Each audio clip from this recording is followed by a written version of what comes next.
My name is Margaret Ann Whitmore. I'm 68 years old, and for nearly 5 decades, I was a wife, a mother, and the quiet center of Whitmore Acres, a small organic apple orchard nestled in the rolling hills of Pennsylvania. My hands, even now, stiff with arthritis, still remember how to knead sourdough and trim branches at sunrise. 3 weeks ago, I buried my husband. Richard and I were married in 1981. We built everything together, this land, our home, our life. But the morning after his cremation, I found out maybe I hadn't built what I thought I did. Maybe it wasn't enough to hold on to our children. Richard died of pancreatic cancer. 14 months of watching the strongest man I knew fade. Slowly. Painfully. He didn't want the kids to see. He said, "Let them live their lives without that shadow." He whispered it one night, thick with morphine, and because I loved him, I agreed, but deep down, I already knew. Darren and Samantha had drifted away long before the diagnosis. Darren, our eldest, had built a career in Boston's financial district, fast, cold, and miles away.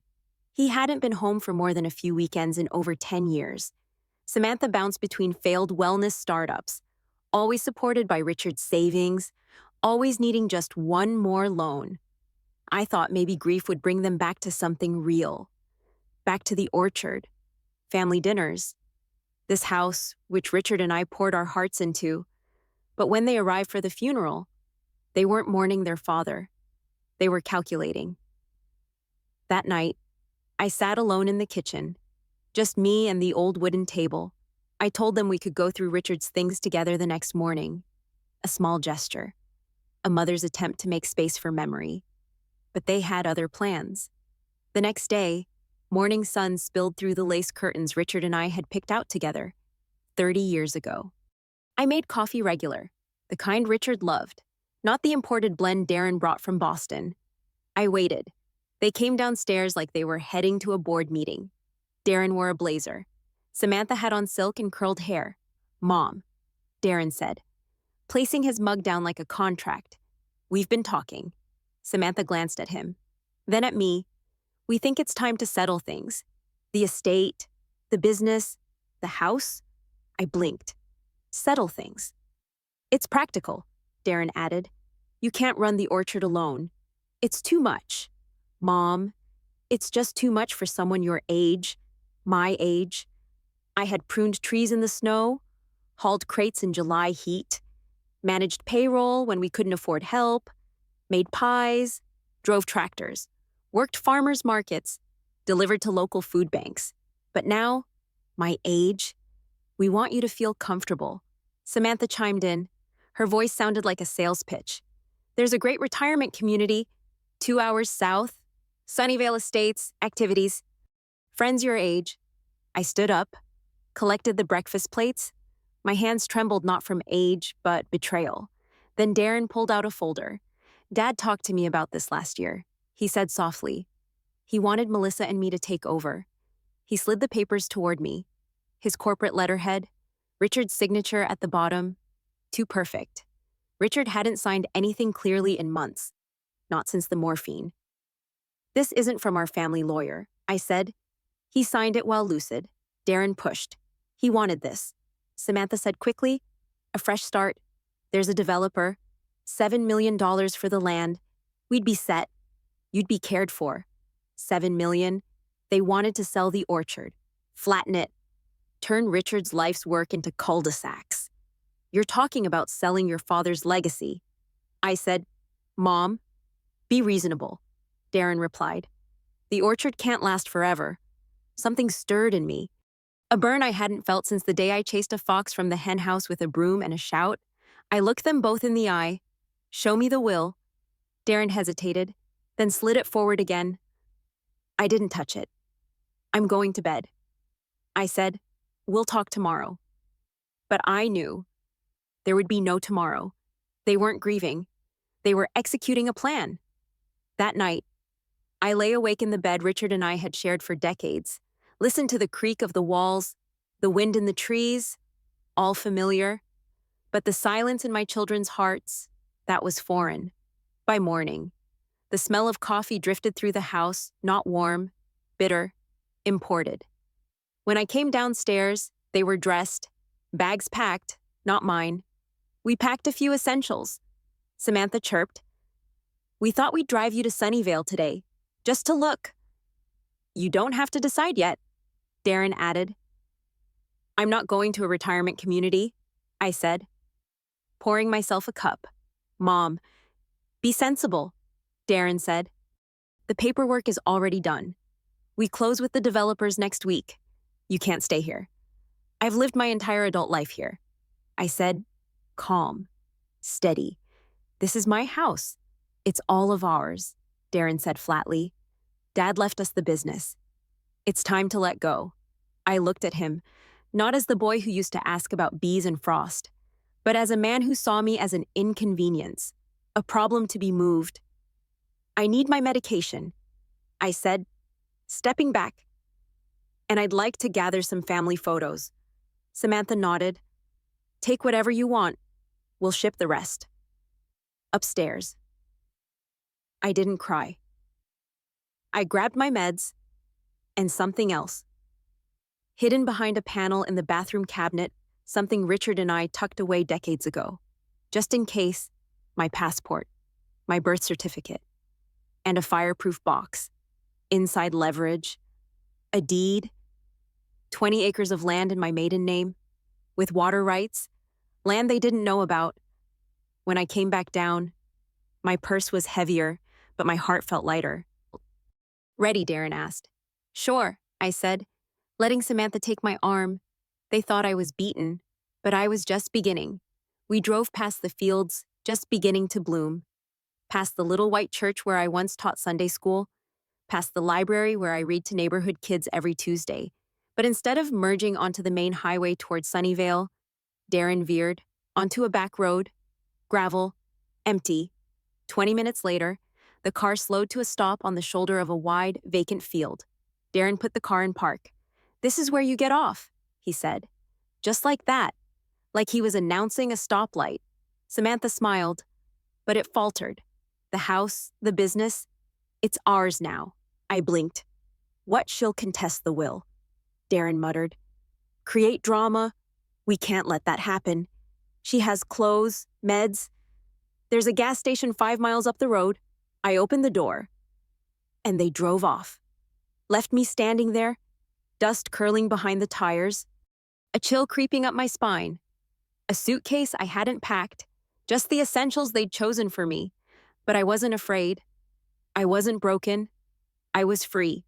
I turned, not toward the gas station Darren had so helpfully pointed out, but toward town, toward my next move. My shoes weren't made for back roads. The spring sun warmed the back of my neck. My heels blistered with each mile, but I kept walking, because in my purse I carried everything I needed. My ID, my passport, my medication, and more importantly, the original deed to 20 acres of land, prime orchard land with full water rights. Land Richard and I bought in my name before we married, just in case the business ever failed. He called it our emergency net. It wasn't just land. It was leverage. Without that water source, there'd be no irrigation, no apples, no orchard, no development.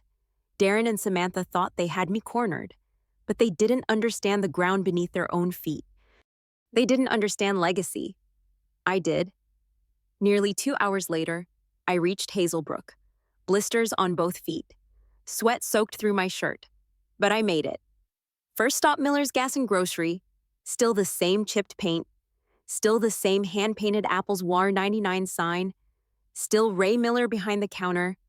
He'd known us for 30 years. He stepped outside as I sat down on the wooden bench out front.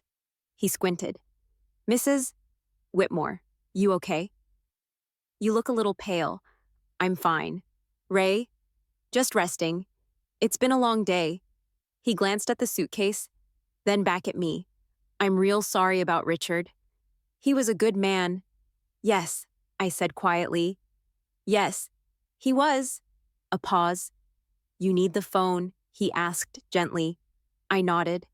He led me inside, past shelves of canned peaches and discounted cereal, to the tiny office in the back. I dialed from memory. Our lawyer, Jennings Law. A voice answered on the first ring. Harold, I said. It's Margaret. Naomi, he replied, shocked. I've been trying to reach you. You weren't at the will reading. What will silence? Darren submitted one. I had concerns. It doesn't match our file. The one you and Richard updated last year. My grip tightened on the receiver. I need your help. I said. You have it. He replied. Come to the office. Now. Ray handed me a bottle of water. Wouldn't take a dime. If you need anything, you just say the word, he said. His kindness nearly undid me. But I didn't cry when I buried Richard. I wasn't going to cry now. I had work to do. Harold's office sat on the second floor of a red brick Victorian across from Hazelbrook's library. Same building where we'd signed our original will. Same creaky steps. His secretary, Helen, gasped when she saw me. Mrs. Whitmore, come in. Come in. Can I get you some water? Coffee, I'm good. Thank you. Harold opened the office door before I could knock. He hadn't aged much, just more stooped, but his eyes were sharp. Naomi, he said, sit. Tell me everything. So I did, from the funeral, to the folder on the table, to the back road, to the moment I stepped out of that car. Every word. He didn't interrupt, just listened, nodded occasionally, his jaw tightening. When I was done, I opened my purse, pulled out the fireproof box, laid the deed on the desk.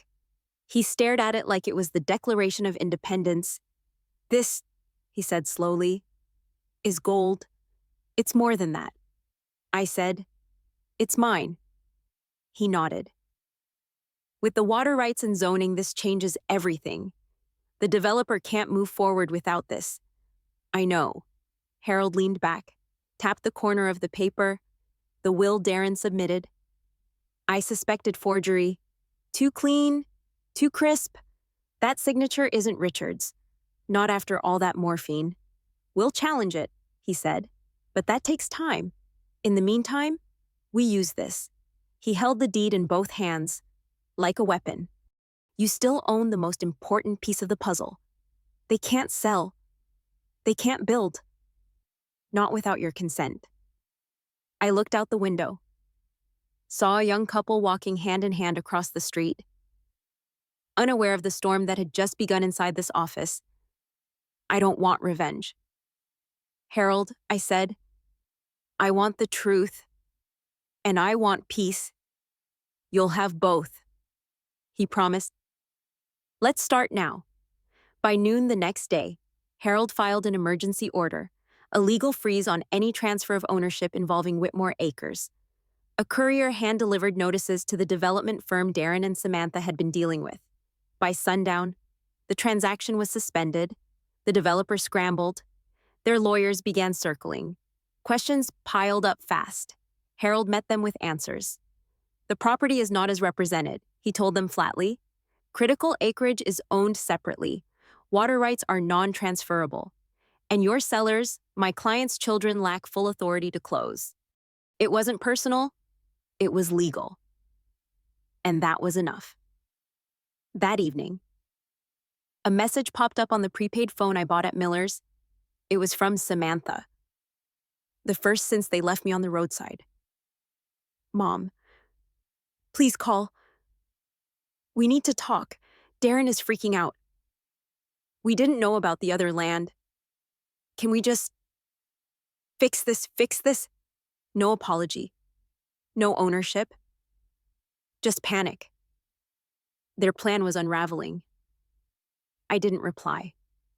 Later that night, Darren called Harold directly, demanded clarification, tried to bully his way back into control, but Harold remained calm, firm.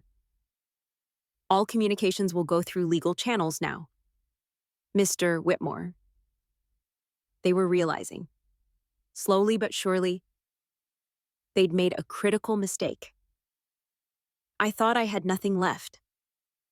I told Harold quietly, but I had everything they forgot how to value. Harold looked at me, a hint of admiration in his eyes. You're handling this with grace.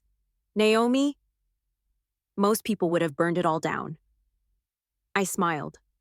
I've lived too long to trade my peace for scorched earth, but I won't be silent either. Outside, Hazelbrook carried on. Kids rode bikes down Main Street. A dog barked. A lawnmower buzzed in the distance. Life stayed simple, honest. And I meant to keep it that way. The orchard wouldn't be sold. Not like this. Not ever. In the weeks that followed, I didn't go back to the farmhouse. Instead, I rented a small apartment above Hazelbrook Bakery. It wasn't big, but it had a little balcony, enough for a rocking chair and a few potted herbs. It smelled like cinnamon rolls every morning. It wasn't the home Richard and I built, but it was mine. And that mattered. I began teaching again. Quilting classes on Wednesday nights at the community center, gardening workshops at the library on weekends. I shared what I knew about organic farming, about fruit trees and sustainability, about soil that breathes and roots that remember. Teenagers came, so did older couples. Even young families hoping to start farms of their own. They listened, not because I shouted, but because I spoke with history in my hands. One afternoon, I walked into the town clerk's office, donated the water rights to the Hazelbrook Agricultural Cooperative, a local program supporting small farms and first-time growers. I handed them the documents myself. They're not for sale, I said. They're for keeping this land alive. That was the future I wanted. Not condos, not strip malls, trees, soil, apples, sustainability. Samantha and Darren stayed away, but I heard whispers. The developer pulled out. Their fake will was challenged. Formally, frozen assets, public records. Their reputations took a hit in their cities. But I didn't gloat. I didn't post online. I didn't tell neighbors every detail, because revenge doesn't have to be loud to be real. I chose peace, but not at the cost of truth. The orchard stayed untouched. Spring came. The blossoms arrived like always. And every time I walked past those rows of trees, I smiled. Not out of bitterness, but with the steady strength of a woman who reclaimed more than her land. I'd reclaim my voice. They underestimated me, but I had finally remembered who I was, and I held on to that tightly. I often think about that day standing on the side of a road, clutching a suitcase packed by people who once called me Mom. They drove away without a backward glance. They thought they were ending something, but they didn't know me, because it didn't break me. That silence, that was the moment I finally heard the truth, the one I'd ignored for years. Love doesn't mean blind loyalty. Being a mother doesn't mean tolerating betrayal. Just because you raise the people who hurt you doesn't mean you owe them the rest of your life. They thought I'd surrender, thought I was too old, too alone, too broken. But before I was a wife, before I was a mother, before I was a widow, I was Margaret Ann Whitmore, and I built something.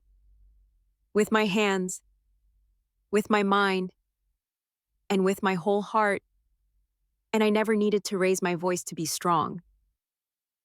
They mistook my silence for weakness. They mistook love for surrender. But love, real love, is the reason I stood up. And it's the reason I'll never go quiet again. Some mornings, I still wake up before the sun. Old habits don't fade easily. I brew my coffee. Not the fancy kind Darren preferred, just regular drip. A splash of cream, the kind Richard and I drank every morning for 38 years. I sit on my balcony, listen to the town wake up, the delivery trucks, the bakery's back door swinging open, laughter from the baristas at Brew and Bean across the street. It's not the farmhouse, but it's peaceful. And I've come to cherish that. At the community center, the quilting class is growing. Marjorie, age 72, brought her granddaughter last week, little Rachel with blue yarn in her ponytail. Couldn't thread a needle to save her life, but she smiled the whole time. I taught her how to make a patch with apples on it. She said, My grandma says you used to grow the best apples ever. I nodded. Still do. I said, just not for selling. That night, I went home and pulled out the old photo album, the leather one, scuffed at the edges. Inside were pictures of Richard in the fields, Darren holding up a carrot he thought was a treasure. Samantha, age 6, with juice on her chin and a grin so big it could split the sky. They had been children once. Loved, protected. Not always like this. I didn't cry. I didn't get angry. I just closed the book and placed it back in the drawer. Some things are memories, and some things don't belong in your hands anymore. A week later, I got another text. Samantha again. Mom, we're sorry. We just want to talk. Can we come to town? No demand, no deal. Just a question. I stared at it for a long time, then typed, I'll be at the Hazelbrook Diner, Sunday, noon. If you want to talk, that's where I'll be. Nothing more. Sunday came. The diner smelled like waffles and bacon grease. I wore a clean blouse and a cardigan with a missing button. Didn't try too hard. Didn't have to. They showed up. Both of them. Darren looked thinner. Samantha looked like she hadn't slept. They slid into the booth. Said nothing for the first few minutes. Just stirred their coffee. Finally, Darren cleared his throat. We messed up. I waited. We thought we were helping. We thought he stopped. Exhaled. No, that's not true. We thought we were in control. Samantha stared at the table. I don't even know how it got so far. I didn't reply. They had more to say, but not more to prove. I listened. That was enough. When they finally stopped talking, I spoke. My home is not a transaction. They nodded. My silence was not permission. Samantha blinked hard. And your father deserved better than to be reduced to paperwork. Darren nodded too. You're right. I looked at them. Really looked.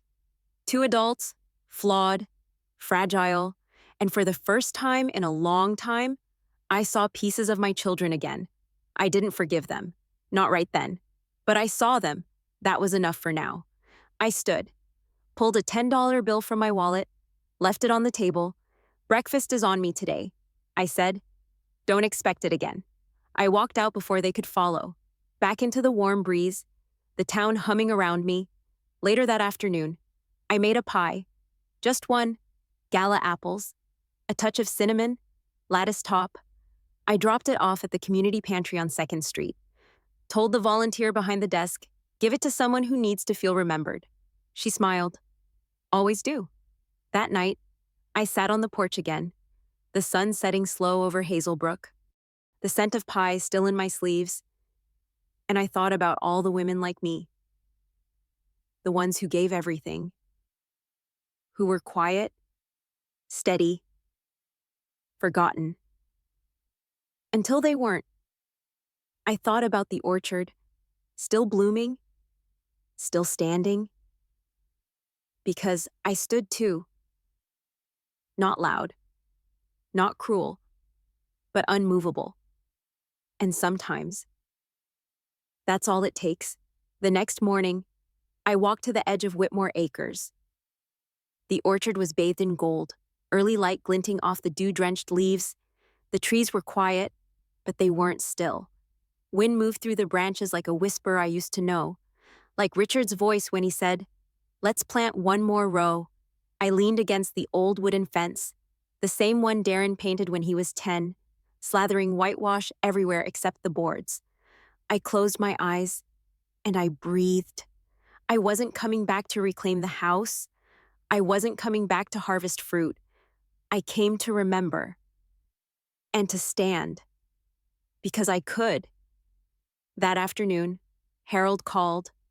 The judge accepted our filing. He said, the will's been formally challenged. The land is protected, for now and likely for good. I nodded into the phone. Thank you. You did this, he replied. Not me. Maybe, but I didn't do it for revenge. I did it because legacy isn't something you hand over for $7 million and a manicured brochure. It's something you root into soil.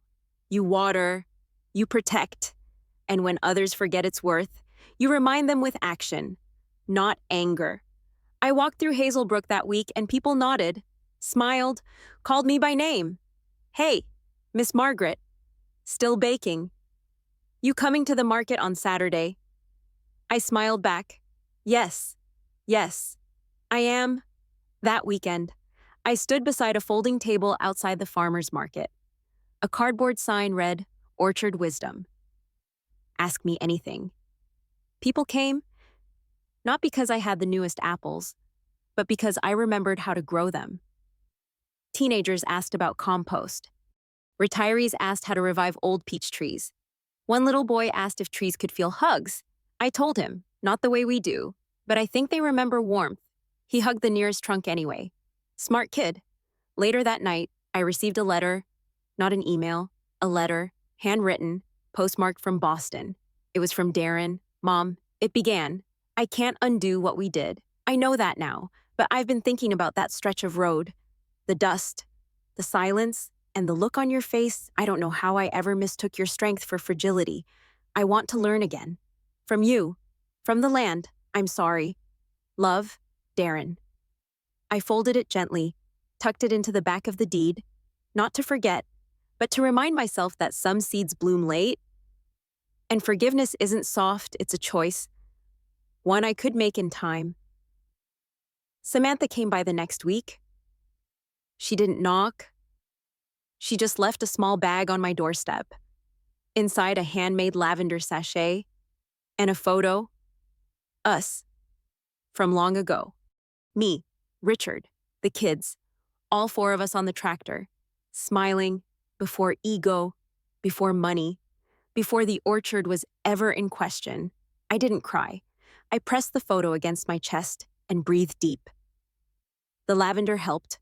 That night, I sat on my balcony, not angry, not bitter, just tired and proud because I didn't burn it all down. I didn't walk away empty. I walked away whole. They tried to erase me from the story I helped write, but I took the pen back. I rewrote the ending, not with fury, with truth. So if you're listening to this and you've ever been pushed aside, underestimated, told you were too old, too soft, too finished, I want you to hear this. You are not done. You are not powerless. You are not invisible. Your strength isn't in how loudly you fight. It's in how clearly you remember who you are and how deeply you choose to stand for it. I stood, so you can too. And when you're ready, tell your story.